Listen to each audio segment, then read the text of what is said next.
It is an honor for me to be here today to commemorate the 100th birthday of Thiru K. Karunanidhi and share the stage on this special meeting for women with all of you. 32 years ago, on the darkest night of my life, I first set foot on this land of Tamil Nadu. I was here to collect my father's shattered body.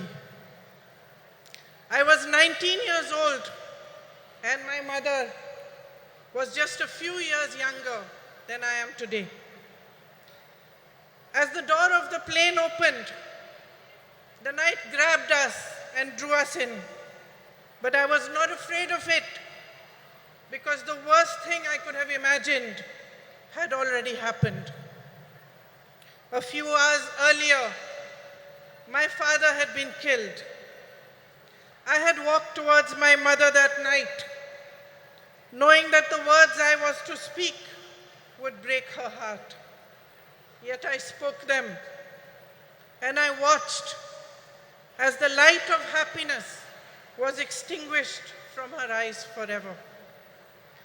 We walked down the stairs of the plane onto the tarmac of Minambakam Airport Terminal, shocked and alone.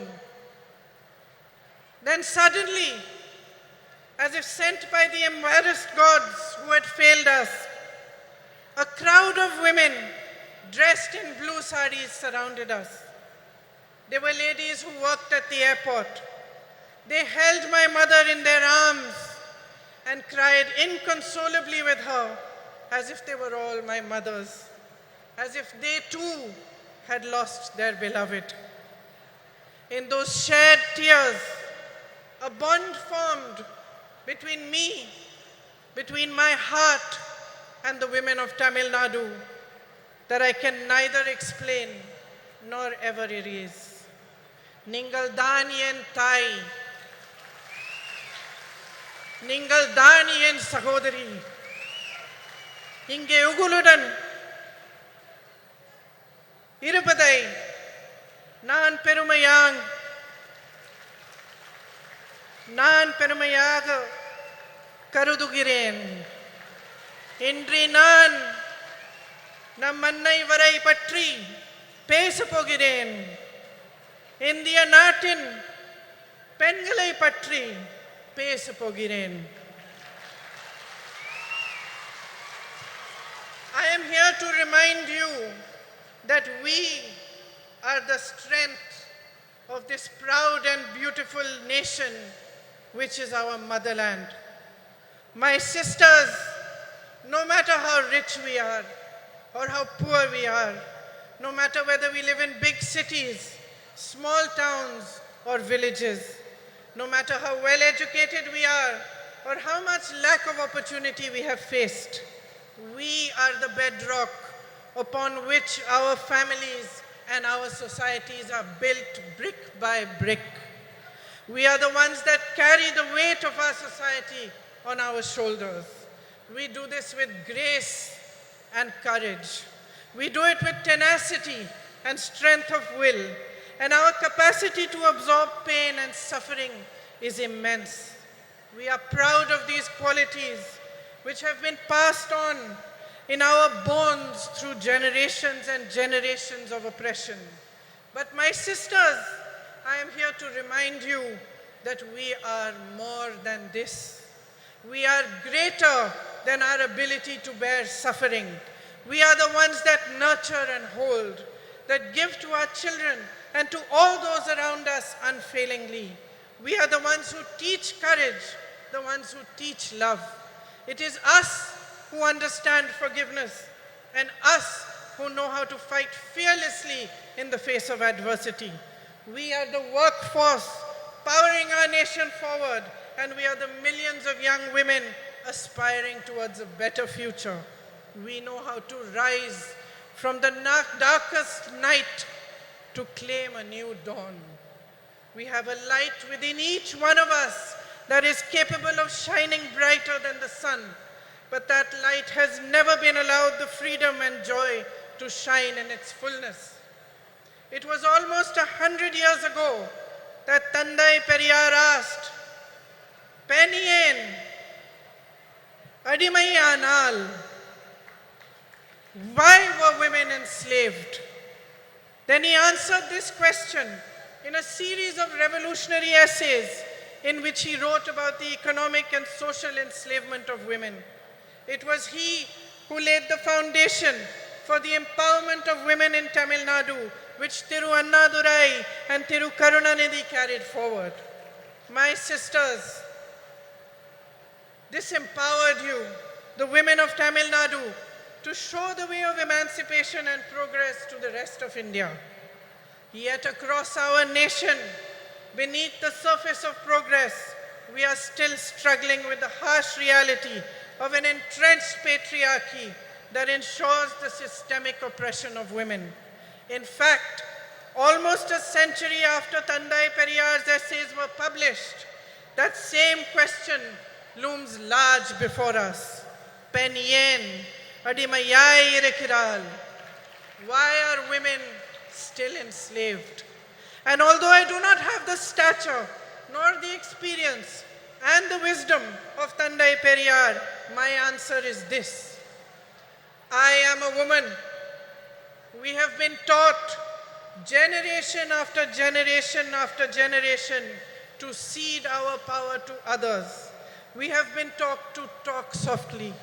We have been taught to step aside, to be ashamed of honoring our essence, to take care of everyone else before we show compassion towards ourselves. And unfortunately, my sisters, we have learned these lessons only too well. So well that we have continued to pass them down. We have learned to define ourselves through the eyes of the hierarchy that was instilled in us. And by doing so, we have allowed and enabled our own oppression.